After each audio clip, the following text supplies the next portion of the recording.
Hello ချစ်ရတဲ့ customer လေးတွေ TikTok က customer လေးတွေအတွက် iPhone 13လေးကို surprise လေးနဲ့ပေးမလို့ပါရှင်ဒီကောင်လေးက iPhone 13 128GB လေး battery ကဒီကောင်လေးက83ရှိသေးတယ်အားလုံး offline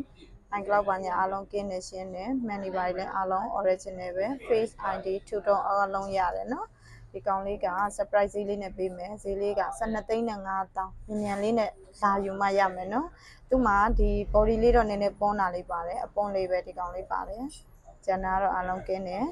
ဒါလေးနဲ့ဆိုရင်တော့သူကကာဘာလေးတက်တော့ဒီအနာလေးကတော့အရင်မပြောပါတော့ပါအောင်เนาะဒီကောင်လေးကတော့သူ့စီးလေးနဲ့ဆိုရင်တော့တော်တော်ကိုသုံးပြောပါတယ်ဒီကောင်လေးကိုကြိုက်လို့လာဝယ်ခြင်းနဲ့ဆိုလို့ရှိရင် screenshot လေးရိုက်ပြီးတော့လာဝယ်လို့ရပါတယ်ဆိုင်မှာဒီတိုင်းလာဝယ်တော့ဒီဈေးနဲ့မရောင်းပါဘူးเนาะဒါက TikTok customer လေးတွေကိုဒီဈေးလေးနဲ့ရစေချင်လို့မလို့တက်တက်မဲ့ discount ဈေးလေးလုပ်ပေးလိုက်တာပါเนาะချစ်ရ customer များအားလုံးပဲကံကောင်းကြပါစေကျေးဇူးအများကြီးတင်ပါတယ်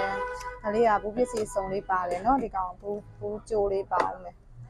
သူ့ဘူးကြိုးလေးပါအောင်မယ်